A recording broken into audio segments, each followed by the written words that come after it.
श्री कृष्णा श्री कृष्णा श्री कृष्णा श्री कृष्णा। गुरुर्ब्रह्मा गुरुर्विष्णुः गुरुर्देवो महेश्वरः गुरुः साक्षात् परं ब्रह्म तस्मै श्री गुरवे नमः। तस्मै श्री गुरवे नमः।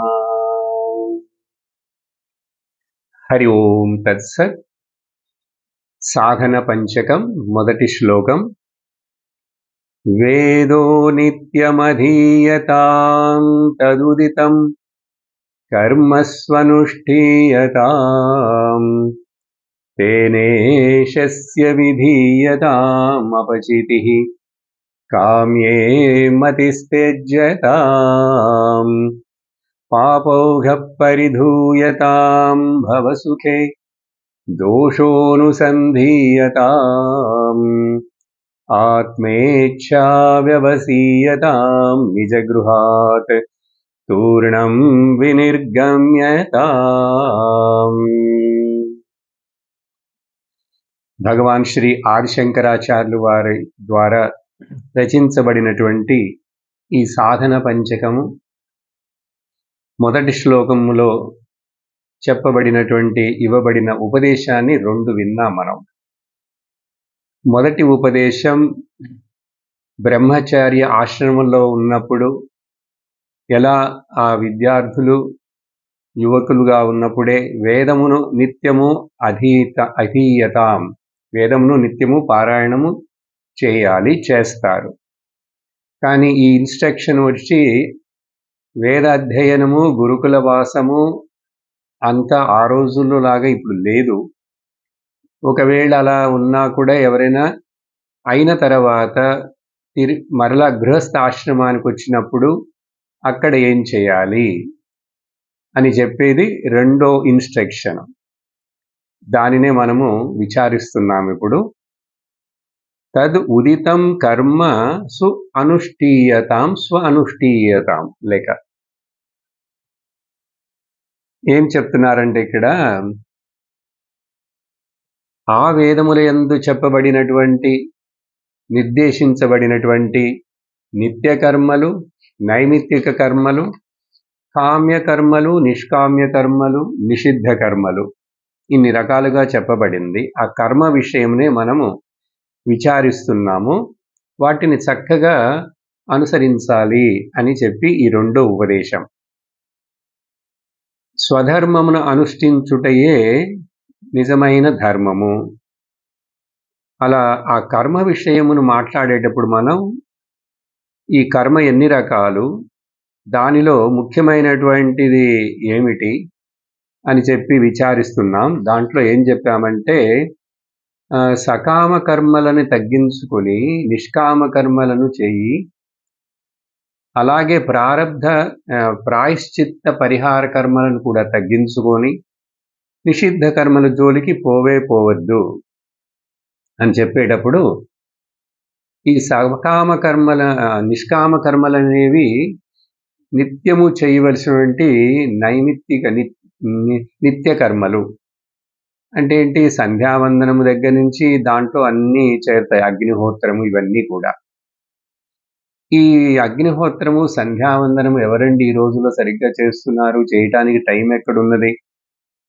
చేయటానికి అర్హత ఉన్నటువంటి వాళ్ళే చెయ్యాలి అని నియమంగా చెప్పినటువంటి ఆ వర్ణముల వాళ్ళే చేయవల్ల కాకుండా అయింది పరిస్థితి.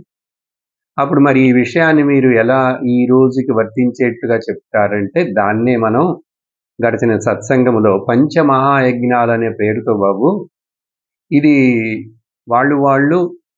వాళ్ళ స్థలమునకు, దేశమునకు, కాలమునకు ఆ అర్హతకు తగినంతగా చేస్తూనే ఉండాలి. దీంట్లో పెద్ద రిస్ట్రిక్షన్స్ ఏం లేవు, అలాగే పెద్ద ఖర్చు ఏముండదు. కానీ నువ్వు వాటిని చేస్తుంటేనే అది స్వధర్మమును అనుష్ఠించినట్లే, నిష్కామ కర్మను చేసినట్లే. ఏమిటవి? దాంట్లో రెండు చూసాం మనం, మూడోది ఈరోజు చూడాలి. మొదట ఏమి చెప్పాము? దేవయజ్ఞము, దైవ యజ్ఞము అన్నాం. ఈశ్వరుడు అనేటువంటి ఒక మహాశక్తి ఉన్నది. ఆ శక్తి చేతనే అంతా నడిపించబడుతున్నది ప్రపంచమంతా కూడా. మన కర్మ ఫలములన్నిటిని కూడా చక్కగా సార్ట్ అవుట్ చేసి సార్టింగ్ ఆఫీస్‌లో లాగా మనకు వాళ్ళ కర్మ ఫలాలను వాళ్ళకి అందిస్తున్నాడు. ఈశ్వరుడు అనేటువంటి ఒక అధిపతి. అప్పుడు ఆ దేవుడిని ఏ రూపమైనా పర్వాలేదు. దానికి చాలా రూపాలనిచ్చారు. చాలా పేర్లు పెట్టారు. కాబట్టి నువ్వు ఏదో ఒకటి ఏదో విధంగా పొద్దున, సాయంత్రం 3 వేళలా, 2 వేళలా, అట్‌లీస్ట్ ఒక వేళ అయినా సరే గుళ్ళల్లో 5 కాలాల పూజ చేస్తారు. ఇళ్లల్లో అలా చేయడానికి వీలు కాదు. కానీ ఆ రోజుల్లో చేసేవాళ్ళుట. 5 కాలాల పూజ ఇళ్లల్లో కూడా చేస్తుంటారు. ఈ బామ్మలు, అమ్మమ్మలు ఉన్నారంటే పెద్దవాళ్ళు, వాళ్ళు చేసే చిన్న అనుష్ఠానమే ఆ దేవ పూజ లాంటిదే. మనం చేయకపోయినా కూడా. మనం చూసుంటాం మన బామ్మలని, అమ్మమ్మలని. వాళ్ళు మధ్యాహ్నం తినటానికి ముందు జపం చేస్తారు, సాయంత్రం జపం చేస్తారు, పొద్దున జపం చేస్తారు, మరలా రాత్రి పడుకునే ముందు జపం చేస్తారు. ఇట్లా అవంతా అనుష్ఠానమే కదా, మరి దేవుణ్ణి తలుసుకోవటమే కదా.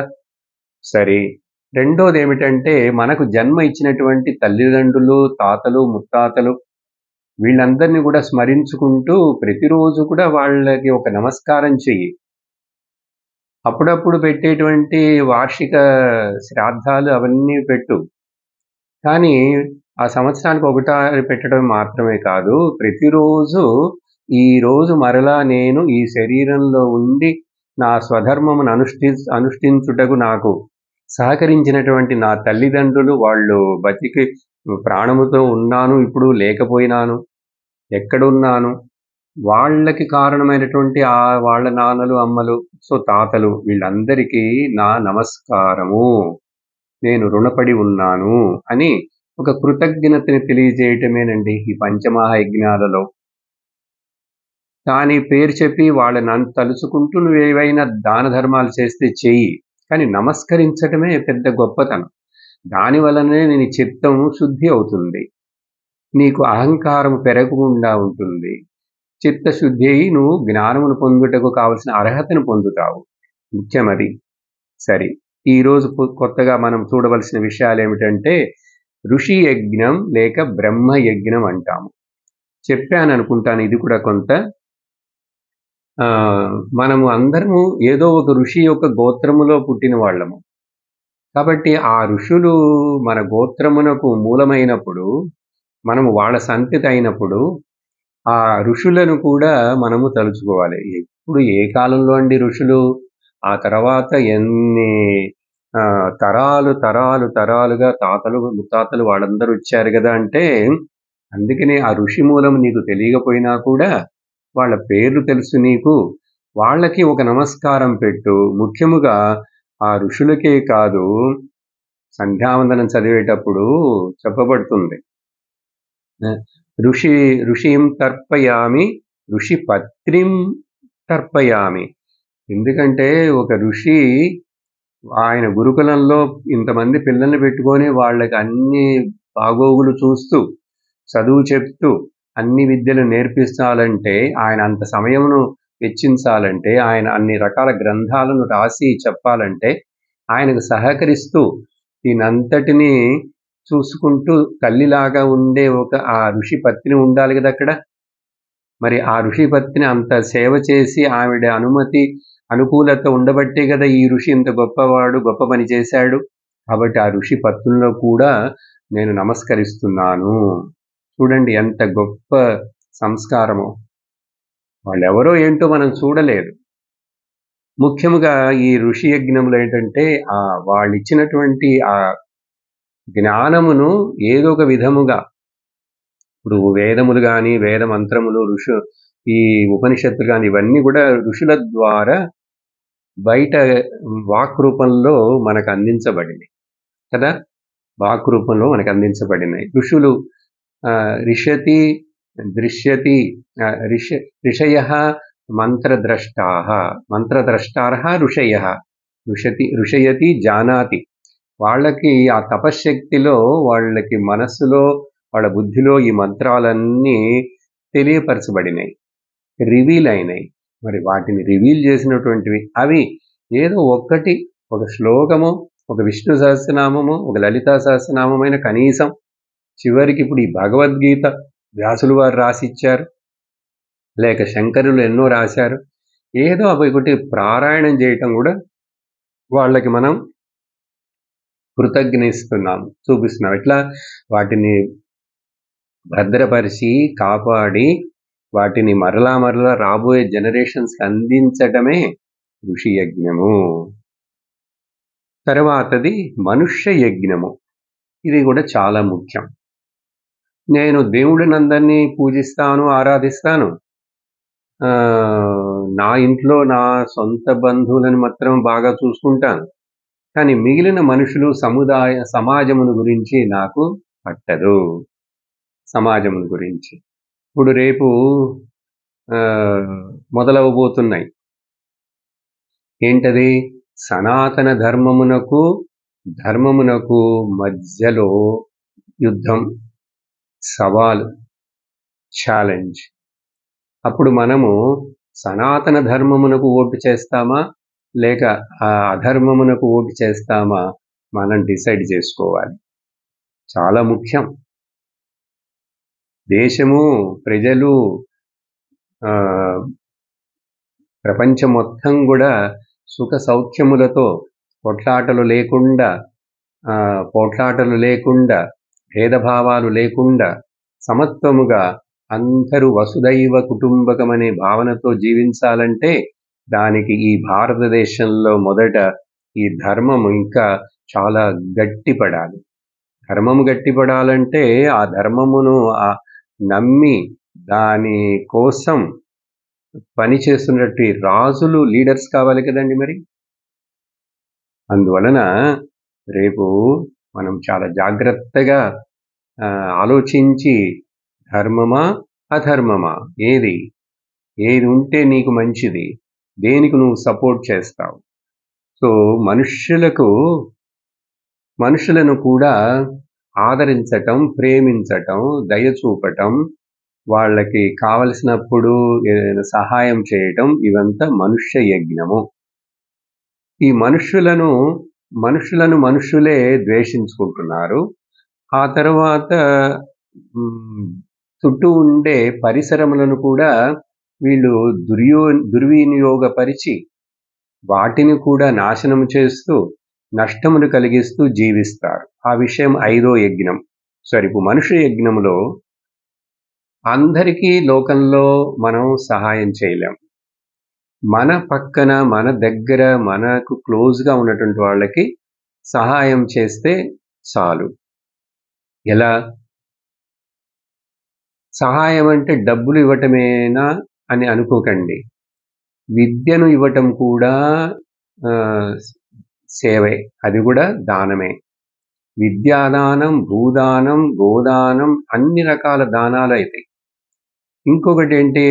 ఒక చక్కటి చిరునవ్వు నవ్వి నువ్వు 4 పేరుకి ఇవాళ కొత్తగా నీకు తెలియపోయినా సరే, నువ్వు ఎక్కడ వాకింగ్కి వెళుతున్నప్పుడు ఎక్కడ చూసినా ఒక 4-5 చూసి వాళ్ళని చక్కగా చిరునవ్వుతోటి పలకరించక్కర్లేదు, కూడా చూస్తే చాలు.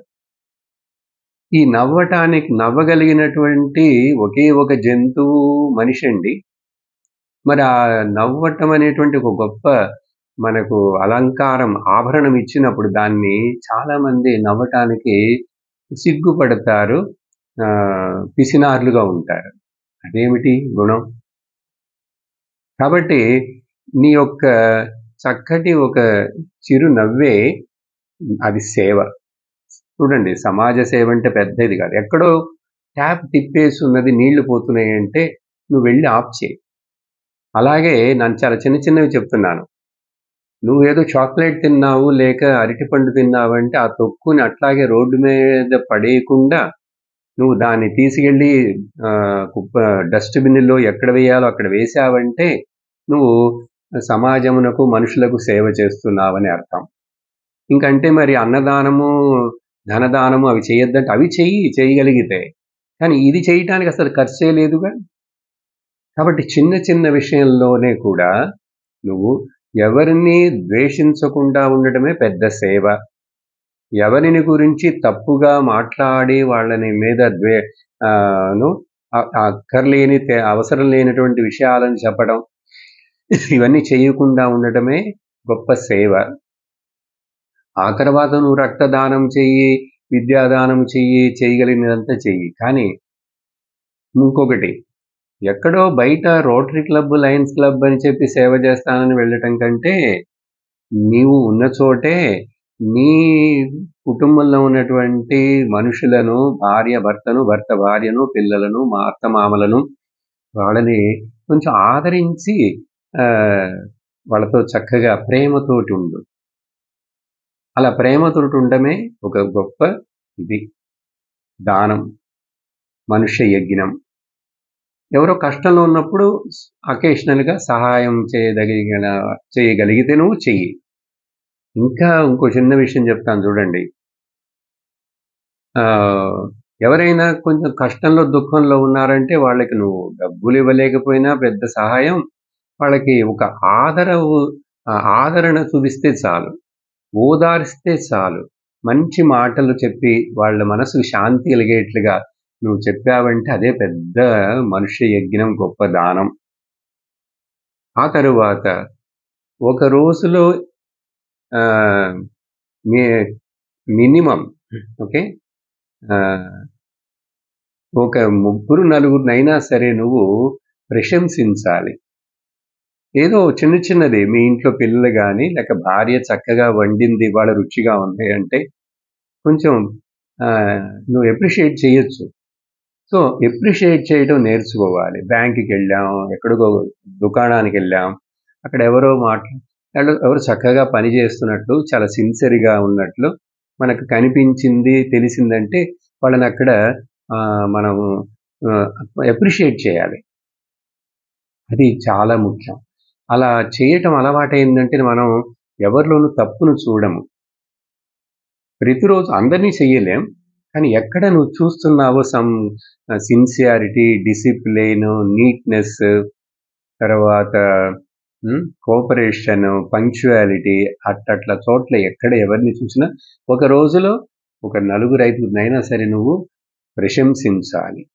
చూడండి, ఇదంతే మనుష్య యజ్ఞం అండి. మనం దీని గురించి ఎప్పుడైనా ఆలోచిస్తున్నామా? గుడ్ మార్నింగ్, బై బై ఇట్లా చెప్పటం ఇవి కాదు, ముఖస్థుతి కోసం చెప్పటం కాదు. తర్వాత భూత యజ్ఞం అండి. సరే, మనుషులను మాత్రమే కాదు, చుట్టూ ఉండే జీవరాశులన్నిటిని కూడా నువ్వు వాటికి నష్టము కలిగించి, వాటిని భయపెడుతూ, వాటిని హింసించకు. అన్నిటికీ రక్షణ నువ్వు ఇవ్వలేవు. కానీ నీకు తెలిసి నువ్వు కావాలని వాటికి దుఃఖమును కలిగించకు, హింస చెయ్యకు. భూత యజ్ఞం, కరుణ, దయతోటి ఉండు.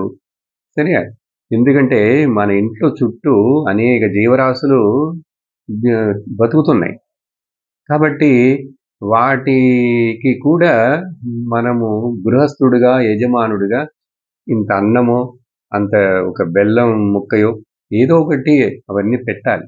అందుకని అది చెయ్యకపోగా బయట బియ్యపిండితో ముగ్గు వేస్తే ఆ తర్వాత చీమలో ఏవో పురుగులో వచ్చి తింటాయంటే అది వేయకుండా దానికేదో ఒక వేరే రాయిని పగలగొట్టి ఎవరో తెస్తే ఆ తెల్లటి పొడి వచ్చి ముగ్గు అంటాడు. లేకపోతే ఇప్పుడు ప్లాస్టిక్ తోటే బయట ముగ్గుని అంటించేస్తారు. పాపం ఆ చీమ ఆ ప్లాస్టిక్ని తింటుంది. ఇవన్నీ అందుకనే ఆ రోజుల్లో ముగ్గు వేయటం, ఆ ముగ్గు కూడా బియ్యపిండితోటి వేయటం, ఇలా చేయమన్నారు. ఆ తర్వాత జంతువులే కాదు, ఇక్కడ భూత యజ్ఞం అంటే వృక్షజాలము కూడా దాంట్లో చేరుతుందండి. వృక్షజాలము మనకు ఎంత ఉపయోగపడుతున్నది. చెట్లన్నీ కొట్టేసిన తర్వాత ఇప్పుడు సిటీల్లో ఎండ ఎక్కువైపోయి నీళ్లు లేక, వర్షాలు లేక ఎంత కష్టపడుతున్నా మనకు తెలుస్తున్నది కదా. ఒక పక్కనేమో డిఫారెస్టేషన్ చేస్తున్నాడు, మరొక పక్కనేమో ఫారెస్ట్ని పెంచాలంటాడు, చెట్లు వేయమంటాడు. సో మన వసతి కోసం, మన యొక్క సుఖముల కోసం ఏం చేస్తున్నాం? ఈ ఎకలాజికల్ బ్యాలెన్స్ని డిస్టర్బ్ చేస్తున్నాం. అందుకని ఇట్లాంటివి జరగకూడదని చెప్పే ఆ రోజుల్లోనే మన ఋషులు ఏదో వేదకాలంలోనే ఇవన్నీ చెప్పున్నారు. కాబట్టి సోషల్ సర్వీసు, ఎకా ఇకో సిస్టమ్, ఎకలాజికల్ ప్రొటెక్షను ఇవన్నీ కూడా మనకు కొత్తగా ఇప్పుడు ఈ ప్రపంచంలో వీళ్ళు చెప్పక్కర్లేదు. మనకు తెలుసు water pollution, air pollution, earth pollution ఇవన్నీ చెయ్యకూడదని ఆ రోజుల్లోనే చెప్పారు. మనం సైన్స్ పేరులో బాగా అహంకారపడి అవన్నీ చేసి ఇప్పుడు నష్టాలు బాగా పెద్దగా వస్తున్నప్పుడు ఇప్పుడు గుండె బాదుకుంటున్నాడు. అయ్యో దీనికి ఏం చేయాలి మళ్ళీ రెమెడీ అంటే అని చెప్పి ఇదే సైన్స్ చేసేది ఇంతే. ఒక పక్కనేమో అన్నిటిని కనుగొంటుంది, మరలా దానివల్ల వచ్చే విపరీతాలు నష్టాలన్నిటినీ పోగొట్టుకోవడానికి మళ్ళీ ఇంకేదో కనుక్కోవాలని దాని వెనక పడుతుంది.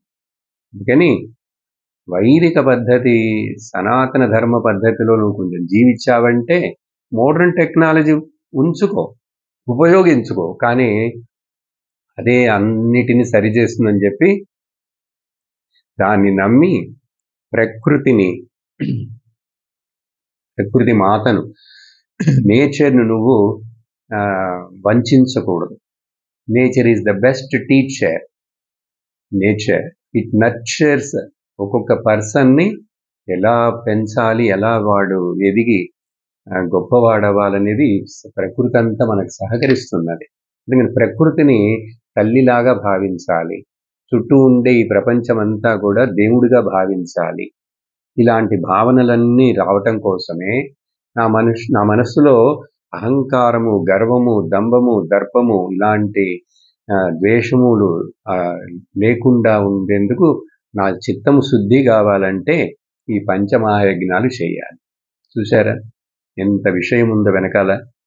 చివరిగా ఒక మాట చెప్తాను. 2 చోట్ల భగవాన్ శ్రీకృష్ణుడు భాగవతమునందు ఉద్ధవ గీతలో 11వ స్కందములో ఈ విషయాన్ని ఆయన చక్కగా చెప్తాడు. అక్కడ ఎలా చెప్పారు? ఏ ఉద్ధవ, చూడు, నా పేరు చెప్పి నా మీద భక్తి ఉందని చెప్తూ డాంబికముగా విడంబనం చేసుకుంటూ పబ్లిసిటీ, ఆ గుడులలో మందిరాలలో ఉన్నటువంటి ఆ రాయి చేత, లోహము చేత, చెక్క చేత చేయబడినటువంటి ఆ విగ్రహాలని పూజిస్తాడు, వాటికన్నీ అభిషేకాలు అంటాడు. కానీ కంటికి ముందు కదులుతూ కనపడుతున్నటువంటి నా స్వరూపమైనటువంటి ఆ జీవరాశులను, ప్రాణముతో ఉన్న ఆ జీవరాశులను, మనుషులను ద్వేషిస్తాడే. ఇలా ఎవరైనా ఆ జీవరాశులన్నిటిని, అన్ని నా స్వరూపమే, వాటిని ద్వేషిస్తూ కానీ పైకి నన్ను పూజిస్తానని చెప్పి ఆ గుడికి వచ్చి ఆ ప్రాణం లేనటువంటి ఆ విగ్రహాలను మాత్రమే పూజిస్తూ బయట అంత ద్వేషించాడంటే అటువంటి భక్తి కాదు, అటువంటి భక్తుడు నాకు అసలు ఇష్టపడడు అని చెప్పి నిర్దిష్టంగా చెప్పాడు కృష్ణుడు. అర్థమైందా? అప్పుడు విగ్రహాలు, గుడులు, పూజలు చేయకూడదా అని చెప్పలేదు. అవి చేస్తే నీకు ఇంకా బాగా గుర్తు రావాలి. ఈ రాయిలో నేను ఊహిస్తూ భావిస్తున్నటువంటి దేవుడు ప్రాణముండి కదులుతున్నటువంటి ఆ పంచభూతాలు చేయబడినటువంటి ఆ మొబైల్ టెంపుల్. ప్రతి శరీరము ఒక మొబైల్ టెంపుల్. దేహో దేవాలయ ప్రోక్త జీవ దేవ సనాతన చెప్పారు కదా. ఇది అర్థం చేసుకొని జ్ఞాపకం పెట్టుకొని నువ్వు పూజ చెయ్యాలి, భక్తి చెయ్యాలి. కానీ పైకి ఏదో చేస్తావు, కానీ నీ యొక్క ప్రవర్తనలో ఆ భక్తి యొక్క ప్రభావమే లేదంటే అది ప్రయోజనం లేదు అన్నారు. తర్వాత కృష్ణుడు కూడా మా భగవద్గీతలో కూడా అందుకనే ఇవన్నిటిని కలిపి స్వకర్మణా తమభ్యర్చ సిద్ధిం విందతి మానవః. వాళ్ళ స్వకర్మలను ఎవరు కరెక్ట్గా చేస్తున్నారంటే దాన్ని అభ్యర్చ అంటున్నాడు, దాన్ని పూజలాగా చెయ్యాలి స్వధర్మము. అప్పుడు వాడు సిద్ధిని పొందుతాడు ఆ మానవుడు. కాబట్టి శ్రేయాన్ స్వధర్మో విగుణః పరధర్మా భయావహః. అందుకని నీ స్వధర్మంలో ఏదో కొంచెం కష్టాలు నష్టాలు ఉన్నప్పటికీ కూడా అది చాలా నీకు మంచిది, శ్రేయస్సు పరధర్మం చేసే కంటే అని చెప్పి తర్వాత స్వధర్మే నిధనం శ్రేయ పరధర్మో భయావహ. దీంట్లోనే నీకు శ్రేయస్సు ఉంది, పరధర్మంలో నీకు భయం పుడుతుందని చెప్పి స్వే స్వే కర్మభిరతః సంసిద్ధిం లభతే నరః. అనేక చోట్ల ఈ విషయాన్ని భగవంతుడు చెప్పున్నాడు. సరే, దీంతో ఆ రెండో ఉపదేశము ఏమిటది? తదుదితం కర్మ స్వనుష్ఠీయతాం. మూడో ఉపదేశం తేన ఈశస్య అపచితిః విధీయతాం. తేనేశస్య విధీయతాం అపచితిః అన్నారు. మూడో ఉపదేశం అంటే ఏమిటంటే నీవు ఈ స్వధర్మాలన్నీ చేస్తున్నప్పుడు, పంచమాయజ్ఞాలు చేస్తున్నప్పుడు అసలు నీ జీవితమే మొత్తం పొద్దున నుంచి రాత్రి వరకు నువ్వు వండుకుంటున్నా, తింటున్నా, ఆఫీస్కి వెళుతున్నా, నిద్రపోతున్నా, కూర్చుంటున్నా, వ్యవహారం చేస్తున్నా, ఇవన్నీ ఈశ్వరుడి యొక్క పూజగా అనుకొని భావించి చెయ్యి. అపచితి అంటే పూజ అండి. విధీయతాం అంటే ఆఫర్. ఈ విషయం ఆల్రెడీ నేను ఇప్పుడు మాట్లాడినటువంటి ముందు విషయాల్లో అంతర్గతంగా ఉన్న విషయమే, కానీ ఇది స్పెషల్గా ఒక ఉపదేశంగా శంకరులు చెప్తున్నారు. కాబట్టి ఈశ్వరార్పితం నైచ్ఛయా కృతం. మనకు జీవితంలో ఈ ప్రారబ్ధం అనేటువంటిది ఒకటి వస్తుంది. దాన్ని ఏమంటారు? ఫేట్ అంటారు. ఈ ఫేట్ లేక ప్రారబ్ధం అనేటువంటిది వస్తున్నప్పుడు మన యొక్క పాప కర్మల వలన మనకు అనేక కష్టాలు, రోగాలు, దుఃఖాలు ఇవన్నీ వస్తాయి. పుణ్యకర్మం వలన సుఖాలు, కొంచెం ఆరోగ్యము ఇవన్నీ ఉంటాయి. ఇది ఎప్పుడు నాకు సుఖము, నా పాపము ఎంతుంది నా కర్మలో, అది ఎప్పుడు వస్తుంది నాకు అని చెప్పి మనకెవ్వరికి తెలియదండి. తెలియదు. కాబట్టి ఆ ప్రారబ్ధమును ఎలా వస్తే అలా దాన్ని స్వీకరించేందుకు మనకు బలం కావాలి. ఆ బలానికి పేరు ఏమంటారంటే విల్ పవర్ అంటారు, పురుష ప్రయత్నం. ఇది ఒక పెద్ద డిస్కషన్ టాపిక్. ఇది either free will or the fate. Okay, నా ఫ్రీ విల్ గొప్పదా లేక నా తలరాత గొప్పదా? తలరాత ఇట్లా ఉంది, నేను ఇంక ప్రయత్నం చేసి కూడా నేనేం ఏం చేయగలను అని చెప్పి ఈ రెండిటి మధ్యలో మనం నలిగిపోకూడదు, అర్థం చేసుకోవాలి. భగవద్గీతలో కూడా 6వ అధ్యాయములో ధ్యానయోగములో కృష్ణుడు ఈ విషయాన్ని కూడా అక్కడ చెప్తారు. ఉద్ధరేద్ ఆత్మనాత్మానం. సో ప్రారబ్ధం అదంతా వచ్చేటప్పుడు, అనుభవించేటప్పుడు నీకు విల్ పవర్ని ఉపయోగించి నేను దీన్ని తట్టుకుంటాను, దీనిని ఒప్పుకుంటాను, ఇది నా కర్మ యొక్క ఫలమే కాబట్టి ఒప్పుకోవాలి, నేను తట్టుకోవాలి, బలముగా నిలుచోవాలంటే నాకు ఒక అతీతమైనటువంటి అలౌకిక శక్తి నాకు ఆధారం కావాలి. ఆ అలౌకిక శక్తే ఈశ్వరుడు అన్నాం. ఈశ్వరుని మనం ఎవరు నేరుగా చూడలేదు కాబట్టి, కానీ ఒక శక్తి ఉందని నమ్ముతాం. ఆ నమ్మకము, అది గుర్తుంచుకోవటము, దానిని ఆ నమ్మకము చేత దృఢముగా నిలుచోవటమే విల్ పవర్ అండి. కాబట్టి కర్మ చేసేటప్పుడు విల్ పవర్తోనే చెయ్యాలి. కానీ కర్మ యొక్క ఫలం వచ్చి అనుభవించేటప్పుడు మనం ఆ ఫేట్ అని చెప్పి వదిలేసేయాలి. దీన్నే వేరే విధంగా ఎట్లా చెప్పాము? కర్మయోగం చెప్పేటప్పుడు భగవద్గీతలో ఇలా చెప్పాం. మీరు తెలుగులో ఇంకా నేను భగవద్గీత మాట్లాడలేదు, ఇప్పుడు ఇంగ్లీష్లో మాట్లాడుతున్నాను. తమిళంలో ఒకసారి మాట్లాడి అయిపోయింది. సందర్భం వచ్చినప్పుడు చూస్తాం, లేక వినుంటారు. ఈ మిగతా ప్రకరణ గ్రంథంల సమయంలోనే మీకు చెప్పుంటాం కర్మయోగంలో. Doing the action with the attitude of offering to the Lord and accepting the result of the action as the gift or the prasad of the Lord. ఈశ్వరార్పణ బుద్ధ్యా కర్మ కురు ప్రసాద బుద్ధ్యా కర్మఫలం స్వీకురు. అర్థమైందనుకుంటాను. అది ఇక్కడ చెప్తున్నారు. అప్పుడు నీ స్వధర్మమును చేస్తూ దానిని ఈశ్వరునికి అర్పణము అని చెప్పి భావిస్తూ నువ్వు చేస్తున్నావంటే అలా పూజించేదువు గాక అనేది అర్థం. ఇవన్నీ కమాండ్.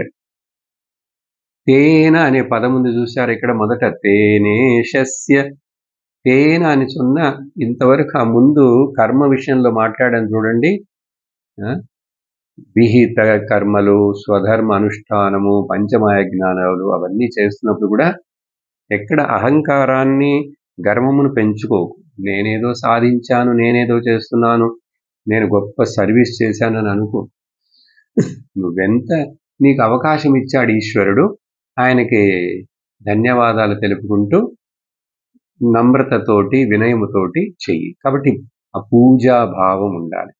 జీవితం అంతా అండి ఒక పూజలాగా ఉండాలి. The life should become a తపోమయ జీవనం. అర్థమైందా? ఇది 3వ ఉపదేశం, ఈశ్వరార్పణ బుద్ధి. దాన్నే రమణ మహర్షుల వారు ఉపదేశ సారంలో నేను పదే పదే చెప్తుంటాను, జ్ఞాపకం చేస్తూ కదా. ఈశ్వరార్పితం నేచ్ఛయా కృతం. ఎప్పుడైతే నువ్వు ఈశ్వరార్పణ బుద్ధితోటి నీ కర్మలను చేస్తావో ఏమవుతున్నప్పుడు చిత్తశోధకం ముక్తి సాధకం. అది నీ చిత్తశుద్ధికి కారణమై, ఆ చిత్తశుద్ధి వలన చిత్తశుద్ధి ఏమో జ్ఞానము పొందుటకు కావలసిన అర్హతకు కారణమై, ముక్తికి జ్ఞానము నీకు చివరికి ఫలముగా లభిస్తాయి. అప్పుడు జ్ఞానము ముక్తి కావాలా అక్కర్లేదా, అది నిర్ణయం చేసుకోవాల్సింది నేను. అర్థమైందా? సరే. దీని తర్వాత 4వ ఉపదేశం ఏం చెప్తున్నారంటే కామ్యే మతి త్యజ్యత.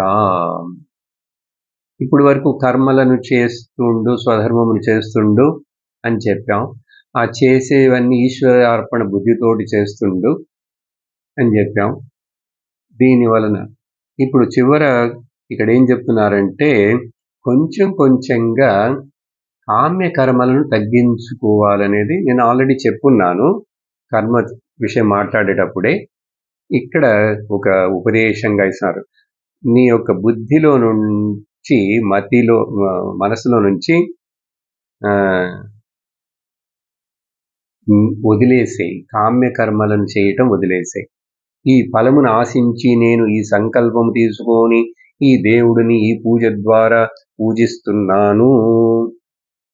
మనం సహజంగా అనేక సంవత్సరాలు చిన్నప్పటి నుంచి ఇప్పుడు గృహస్థుడుగా అనేక కార్యాలను చేస్తూ, మళ్ళీ ఇప్పుడు కూడా జన్మదినాలకు, వివాహ దినాలకు, తర్వాత షష్ఠి పూర్తులకు, వాటన్నిటికి కూడా మధ్య మధ్యలో గుళ్ళల్లో పేర్లు చెప్పి, నక్షత్రాలు చెప్పి పూజలు చేయిస్తాము.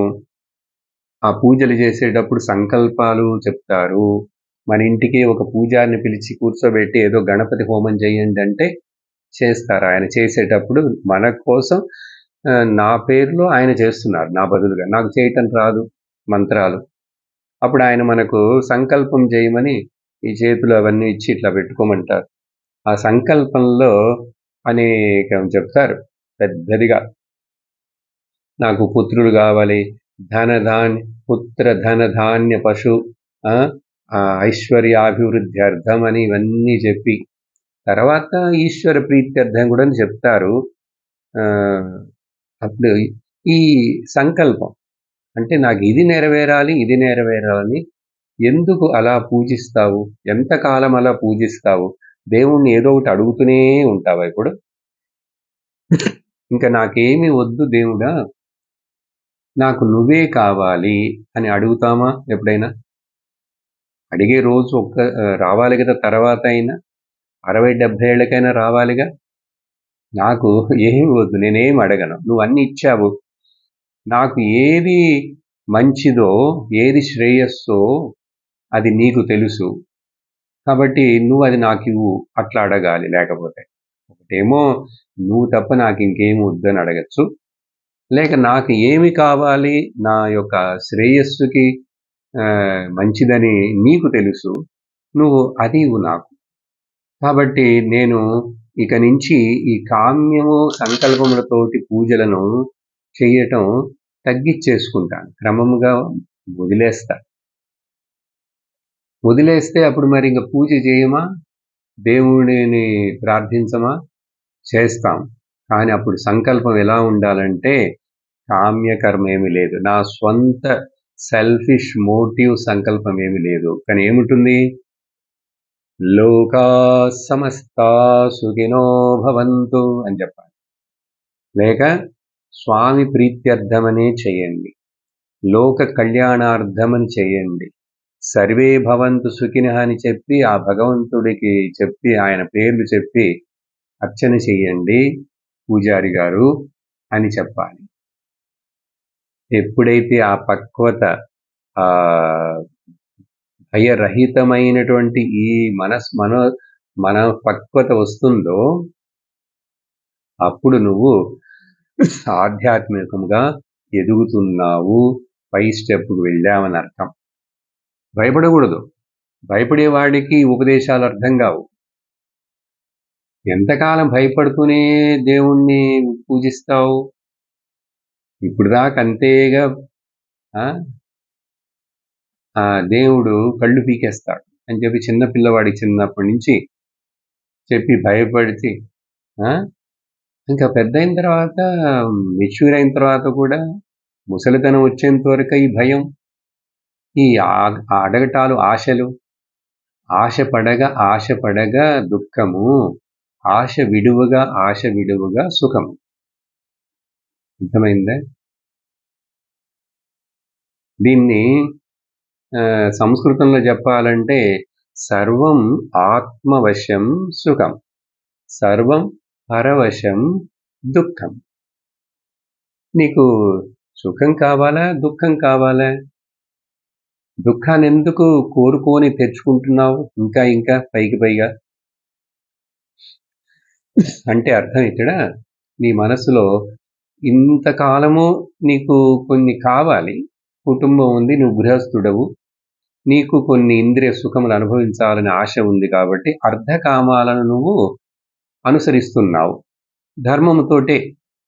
కానీ ఇప్పుడు అసలు అఫ్కోర్స్ లోకంలో ఇప్పుడు ధర్మం అనేది జనానికి తెలియదండి. ధర్మాన్ని వదిలేసి రెండు తెలుసండి, డబ్బులు సంపాదించు బాగా అనుభవించు, డబ్బులు సంపాదించు బాగా అనుభవించు. ఎంత సుఖాలను అనుభవించగలిగితే, ఎంత లగ్జూరియస్ లైఫ్ని నువ్వు అనుభవించగలిగితే, కన్జ్యూమరిస్ట్గా నువ్వు ఉంటే అంత గొప్ప ఈ రోజుల్లో కదా. కానీ శాస్త్రం ఇట్లాంటి జీవన విధానాన్ని ఎంకరేజ్ చేయలేదు, ఒప్పుకోలేదు, అది నష్టం నీకు. కాబట్టి అర్ధకామములను ఇప్పుడు తగ్గించుకో, వాటి కోసం ప్రార్థనలు పూజలు చెయ్యకు. ధర్మం అని చెప్పి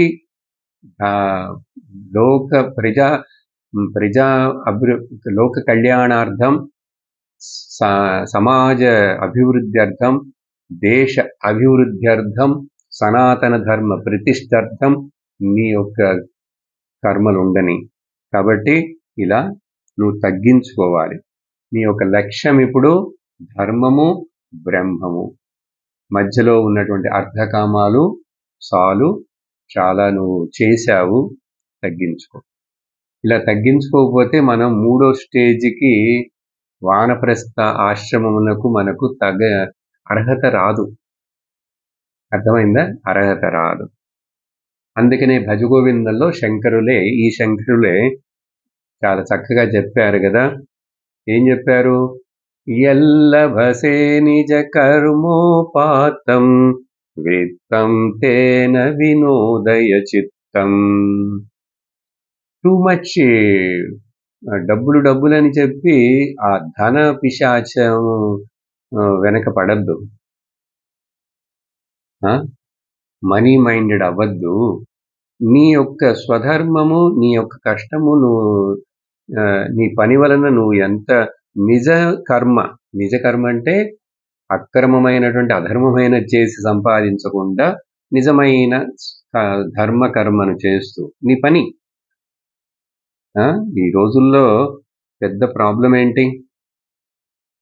గొప్ప గొప్ప అధికారులు, రాజులుగా రూలర్స్గా ఉన్నటువంటి పదవిలో ఉన్నటువంటి చీఫ్ మినిస్టర్లు వీళ్ళందరినీ జైల్లో పెట్టాల్సి వస్తున్నదంటే ఏమిటి కారణం?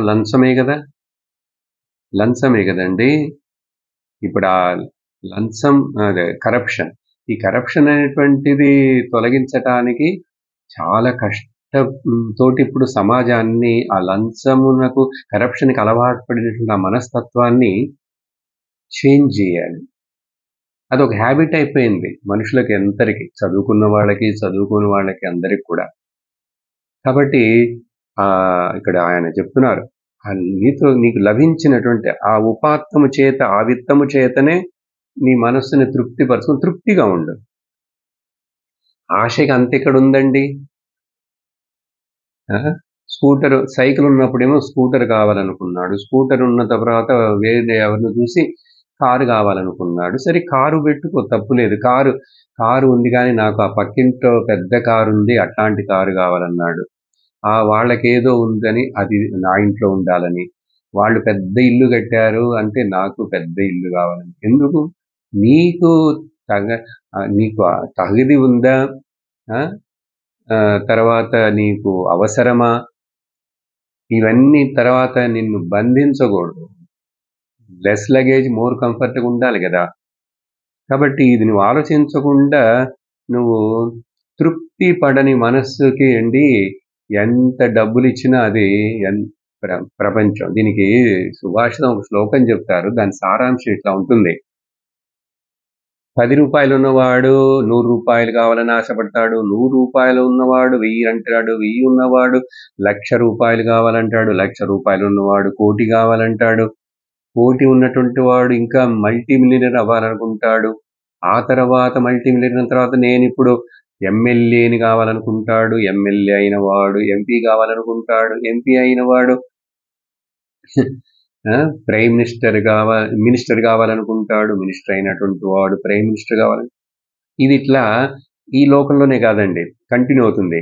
ఆ తర్వాత ఇంద్ర పదవి రావాలనుకుంటాడు, ఇంద్ర పదవి వచ్చిన వాడు శివపదము కావాలనుకుంటాడు, శివపదమును పొందినవాడు హరిపదమును పొందాలనుకుంటాడు. ఇలా ఈ ఆశకి ఎక్కడ అంతుంది అని చెప్పి ఒక సుభాషితం నేను మీకు తెలుగులో చెప్పానట్లా.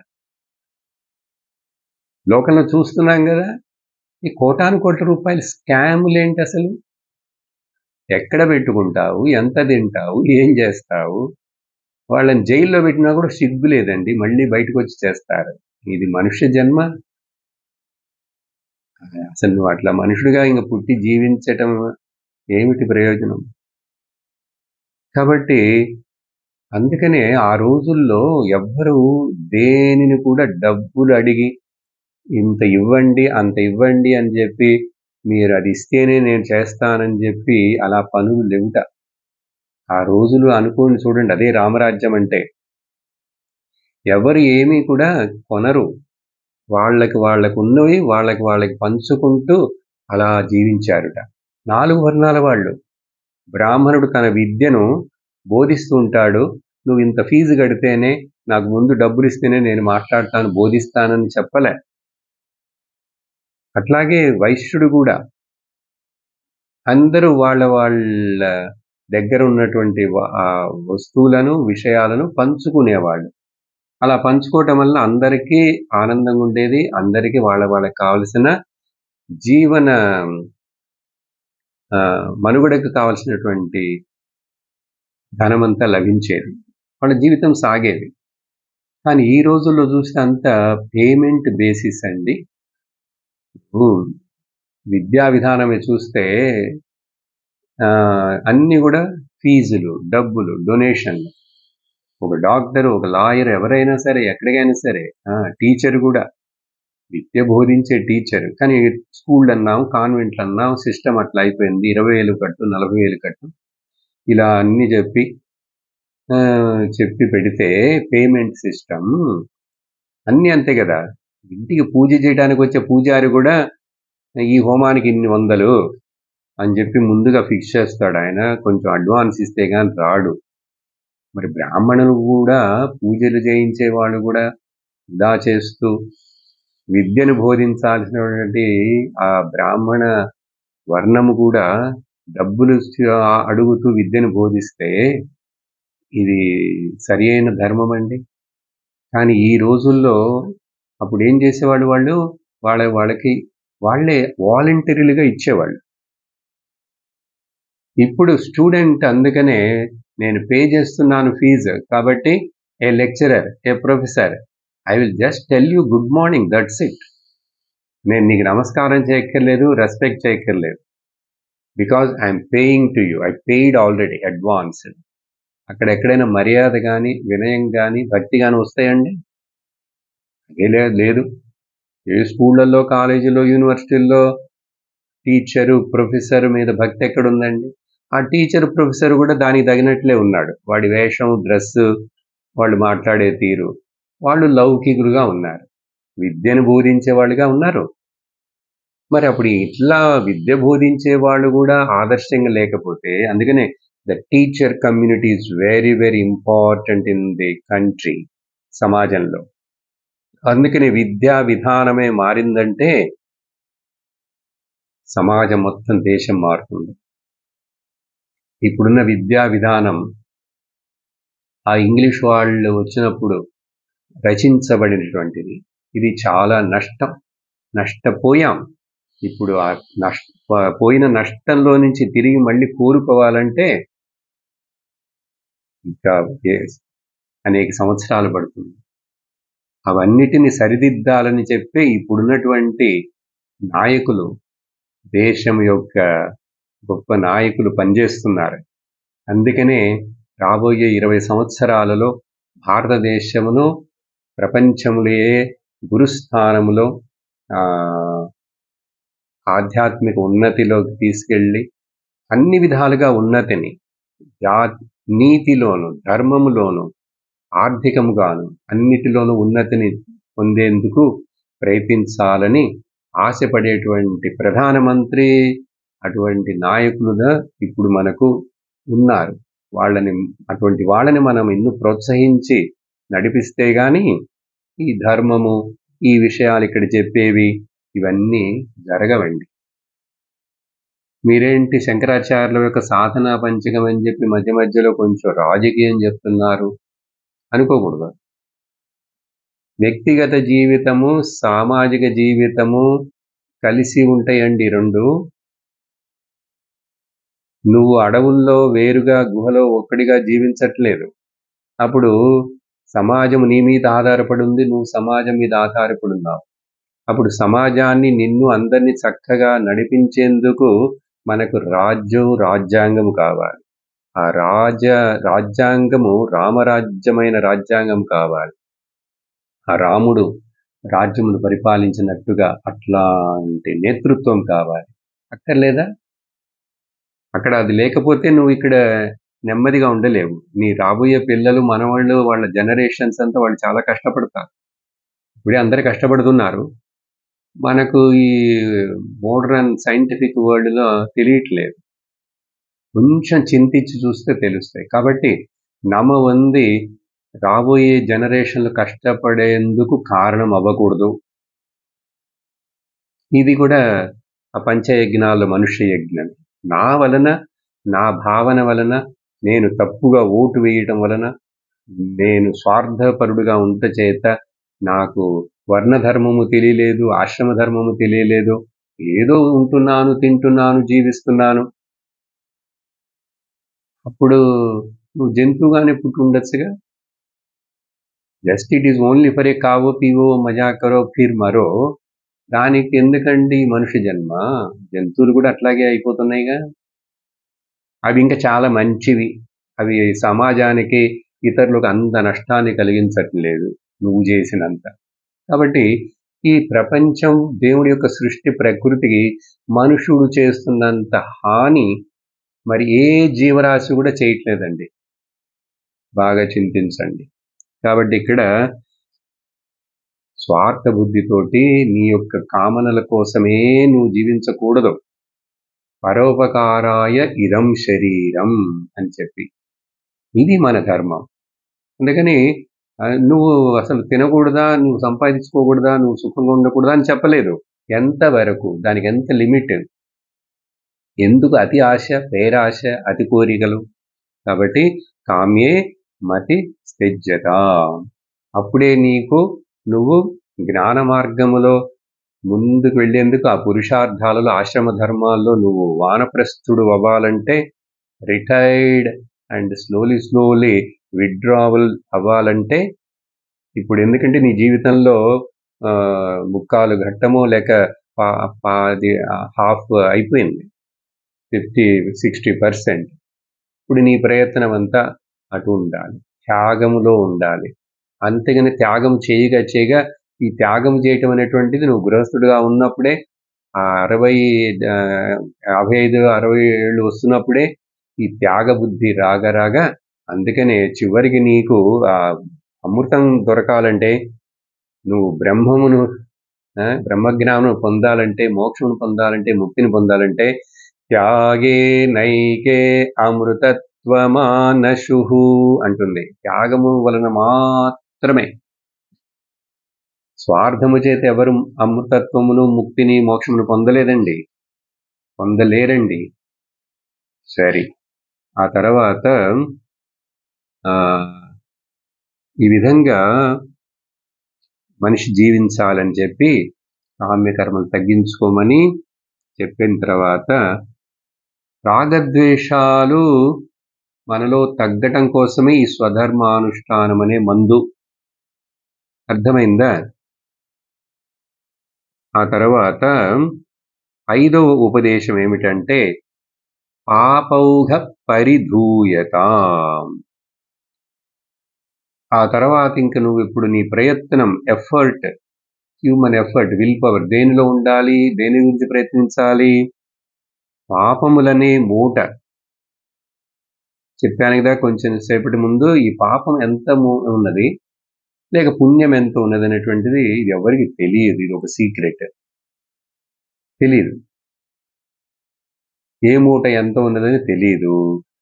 కాబట్టి ఆ తెలియని దానికి నువ్వేం చేయాలంటే, నువ్వు ఇప్పుడు ఆ పాప మూటలను పెంచుకోకు. మొదటి విషయం, పాతగా ఆల్రెడీ చేయబడినటువంటి ఆగామి కర్మలో నుంచి వెళ్ళి సంచిత కర్మగా మారి అక్కడ స్టాక్ అయి ఉన్నటువంటి పాపం, అది నాకు తెలియదు. కాబట్టి ఇక్కడ పాపముల యొక్క మూట అంటే ఏమిటంటే అసలు రాగద్వేషాలేనండి. రాగద్వేషం పాపాలని మూట కట్టుకోవటం. ఎంత రాగము, ఎంత ద్వేషము నువ్వు ఇక్కడ చూపిస్తుంటావో అది అంత పెరుగుతూ ఉంటుంది. కాబట్టి ఇక్కడ పాపౌఘ అని చెప్పినందువలన పాపమును మాత్రమే నువ్వు తీసుకోకూడదు, పుణ్యమును కూడా కలిపి తీసుకోవాలి. ఎందుకంటే అది నేరుగా చెప్పకపోయినా కూడా మొదటి లెవెల్లో ఈ పాపమును నేను ఇంకా చెయ్యకూడదు, పాప జీవనం జీవించకూడదు అని మొదట్లో నిర్ణయం చేసుకోవాలి. నాకు కొంచెం నష్టం ఏర్పడినా సరే, కష్టం ఏర్పడినా సరే అని చెప్పి ఆ ధర్మరాజు లాగాను, ఎన్నో కథలు ఉన్నాయి కదా, ఆ ధర్మాన్ని రామచంద్రుడు లాగా. రాముడు అంటే ఏం చెప్పాం? ధర్మమునకు ఆయన ఒక విగ్రహం. రామో విగ్రహవాన్ ధర్మ. అందుకని మొదట పాపం పెంచుకో. నువ్వు ఇప్పుడు చక్కగా నీలో సాత్వికమైనటువంటి దైవీ గుణములతోటి ప్రేమ, దయ, కరుణ, దానం, సత్యం, తపం ఇలాంటి గుణాలన్నిటిని నువ్వు ఇప్పుడు చేస్తూ ఉన్నావంటే ఏమవుతుందంటే ఆటోమేటిక్గా ఇప్పుడు రాగద్వేషాలు పెరగట్లేదు, పాపం పెరగట్లేదు. ఇప్పుడు మరి మంచివి చేస్తున్నాను గదా! ఇది ఆ పాత పాప మూటలను అది ఆహ్, దగ్ధం చేస్తుంది. బర్న్ చేస్తుంది. అందుకని ఇక్కడ పాప ఔఘః పరిధూయతాం. ఔఘం అంటే మూటండి. హీప్. పరిధూయతాం అంటే తొలగించుకో. నువ్వే తొలగించుకోవాలి. ఎందుకంటే రాగద్వేషాలు నీలో ఉన్నాయి. పాపపుణ్యాలు ధర్మాధర్మాలు నీలో ఉన్నాయి. నీ కర్మల వలనే నీకు పుణ్యపాపాలు. అలా చెప్పిన తర్వాత ఇప్పుడిక్కడ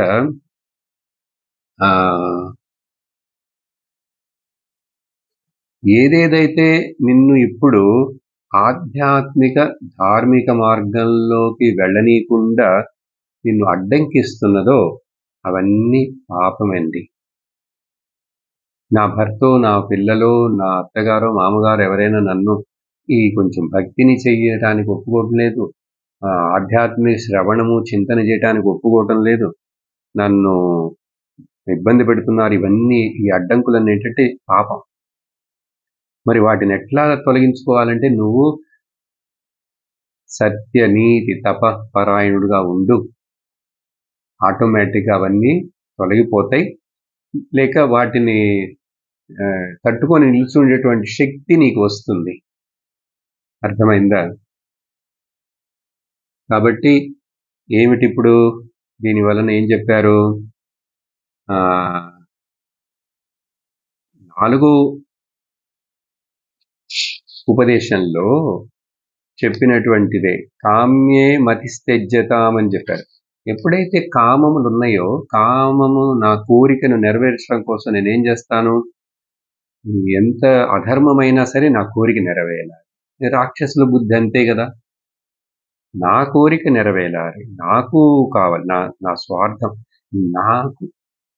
అప్పుడు ఆటోమేటిక్ అది ఏం చేస్తున్నది? నీ యొక్క పాపాన్ని పెంచుతూ ఉన్నది. కాబట్టి ఆ 4వ ఉపదేశమే మరొకసారి ఇక్కడ నీకు ఎంఫసైజ్ చేసి చెప్పడం కోసం, అందుకని జాగ్రత్తగా ఉండు. నువ్వు కామ్య కర్మలను చేస్తూ ఓవర్స్ డిజైర్ అనే వెళ్ళావంటే అవి నిన్ను desire kills you my dear, need fills you.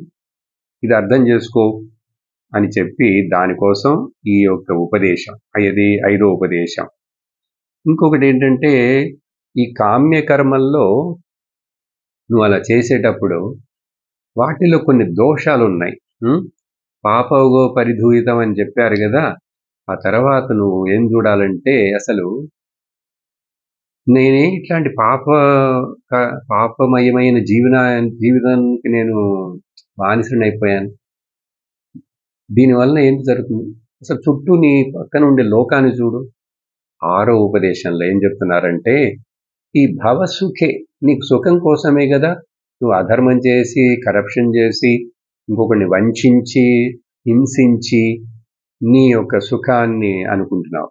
కానీ ఈ నువ్వు ఆశపడి ఈ సుఖం ఉంది చూసావా, శారీరక ఇంద్రియ సుఖం, భవసుఖే దోష, దాంట్లో ఎంతో దోషం ఉంది. అనుసంధీయతాం, అది కొంచెం ఆలోచించు. లౌకిక ఇంద్రియ భోగములు సుఖములలో సుఖములలో ఉన్నటువంటి ఇంద్రియములో ఉన్నటువంటి ఆ సుఖాన్ని, ఆ సుఖములలో ఉన్నటువంటి దోషాన్ని నువ్వు కొంచెం బాగా చింతించి ఆలోచించదువుగాక అని చెప్పి ఇక్కడ 6వ ఉపదేశం ఇస్తున్నారు. ఇక్కడ ఏమిటంటే వరల్డ్లీ అకాంప్లిష్మెంట్స్.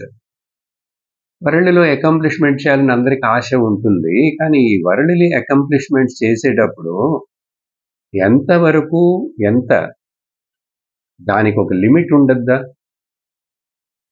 నీ ఆరోగ్యము, నీ కుటుంబము, నీ ఆధ్యాత్మిక ఉన్నతి, నీ యొక్క సమాజము, దేశము, వీటన్నిటిని నిర్లక్ష్యం చేసి నువ్వు ఈ వరల్డ్లీ అకాంప్లిష్మెంట్ చేసుకోవాలా? చూడండి, ఆ దుర్యోధనులు 5 కౌరవులు వాళ్ళ వలనే కదా ఇంత పెద్ద యుద్ధం వచ్చి ఇన్ని లక్షల మంది చచ్చిపోయారు. ఏమిటి? నీకున్న స్వార్థ బుద్ధి, నీకున్నటువంటి అసూయ బుద్ధి. వాళ్ళు చివరికి ఒక 5 గ్రామాలు ఇవ్వండి బాబు, మేము ఎట్లాగో అవి పెట్టుకొని బతుకుతామని చెప్పంటే 5 గ్రామాల ఆ సూది గుచ్చితే ఎంత స్థలం ఉంటుంది, ఆ సూది మొన అంత స్థలాన్ని కూడా ఇవ్వనంటాడు. అదేం బుద్ధి అండి? ఏం చేసుకుంటావు అంతా నువ్వే పెట్టుకొని ఉన్నాడా ఏంటి? చివరికి ఏమైనాడు యుద్ధంలో ఆ దుర్యోధనుడు? కాళ్ళు తొడలు అన్నీ విరగ్గొట్టాడుగా భీముడు. ఆ తర్వాత అక్కడ ప్రాణం పోలేదు కానీ ఆ యుద్ధభూములు అట్లా పడి ఉన్నాడు. పడుంటే కాకులు ఈ పక్షులు వచ్చి గుచ్చుతున్నాయి ఆ రక్తాన్ని తాగడానికి. ఆ కాకులు తోలేందుకు కూడా వాడికి శక్తి లేకుండా ఉన్నాడు. చూసారా? ఏమిటండి మనిషి చచ్చిపోయిన తర్వాత ఏం తీసుకెళ్తాడు? ఉట్టి చేతులతో వెళ్ళాలి. ఉట్టి చేతులతో వెళ్ళాలి. కాబట్టి ఈ దోషాలు ఉన్నాయి బాబు. కానీ కన్ను మిన్ను తెలియకుండా ప్రవర్తించకు, జీవించకు, కళ్ళు తెరువు. ఇంతకాలం ఏదో జీవించినా జీవించుంటావు, ఇప్పుడు మారు. అప్పుడు ఆ దోషాలేమిటి అని చెప్పి మనం ఇక్కడ శంకరులు చెప్పలేదు, మనం దాన్ని విచారించాలి. అది ఒక సిస్టమేటిక్గా శాస్త్రం చెప్తుంది ఆ విషయాలు ఏమిటి, ఆ దోషాలు ఏమిటి. ఇది ఇక్కడే కాదు, భగవద్గీతలో కూడా ఈ దుఃఖ దోషాను దర్శనం అని చెప్పి గీతలో కూడా చెప్తాడు. ఇవి వచ్చే సత్సంగంలో మనం విచారణ చేద్దాం.